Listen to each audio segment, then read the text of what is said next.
That sinking feeling when you're standing right next to someone. The air feels thick, your heart picks up a little, and you know you should say something, anything, to break the ice, but your mind goes completely blank. The only thing that comes out is the safest, most boring line in the book.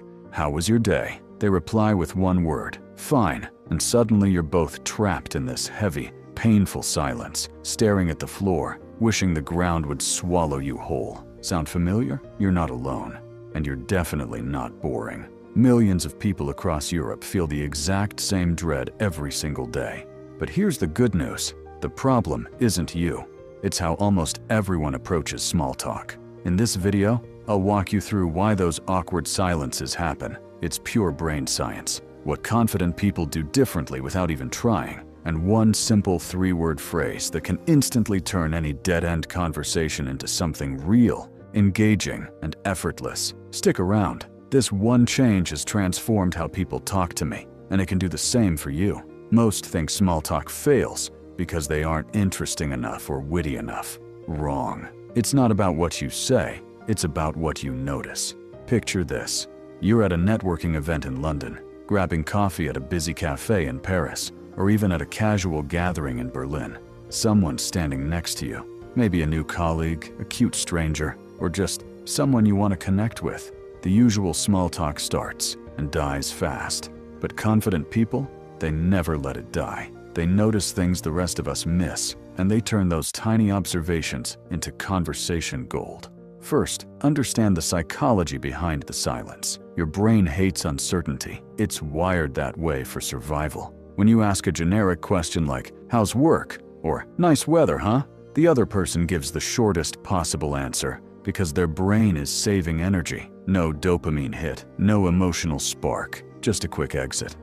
Boom, awkward silence. It's not personal, it's biology. Confident people flip the script. They don't perform small talk. They use it as a bridge to something deeper. Instead of focusing on, "What should I say next?" they focus on, "What's interesting right here, right now." They notice the little details that make the other person feel seen. Maybe it's the way someone's eyes light up when they mention their weekend plans, or the unique keychain on their bag, or even how they're holding their phone like it's a lifeline after a long day. For example, you're at that cafe in Paris. Instead of the classic "How's your day?" a confident person might say, "That book you're reading looks intense. What's got you hooked on it?" Or, "Your playlist is blasting through those earbuds. Mind if I ask what you're listening to?" These aren't clever lines. They're genuine observations. And when someone feels genuinely noticed, their defenses drop, they open up, and the conversation flows naturally. But here's where most people mess it up. They notice something, but then they don't know how to follow through.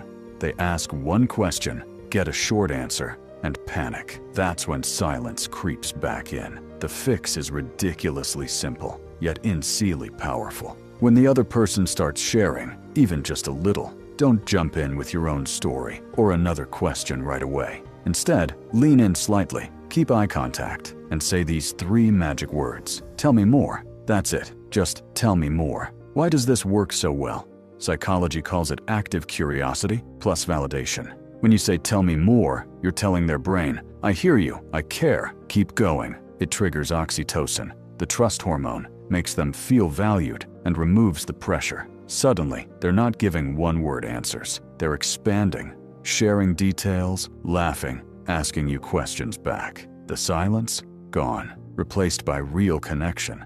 I've tested this everywhere. From awkward office meetings to first dates to random street chats. One time at a party in Berlin, someone mentioned they'd just moved to the city. Instead of saying, "Oh cool," I hit them with, "Tell me more. What's the biggest difference from where you were before?" They talked for 10 straight minutes about the food, the vibe, the hidden spots. And by the end, we were exchanging numbers like old friends. Try it next time you're stuck.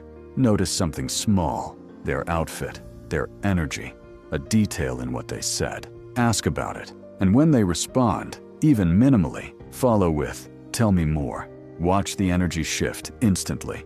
So next time that brain freeze hits, remember, it's not about having the perfect thing to say. It's about showing genuine interest in what's already there. Small talk isn't the enemy. Boring, surface-level talk is. Flip it with observation plus, "Tell me more," and you'll never dread silence again. If this resonated, drop a like. Comment below with a situation where awkward silence killed the vibe for you, or where "tell me more" saved it, and subscribe so you don't miss the next psychology hack. You've got this. Go turn those silences into stories. Peace.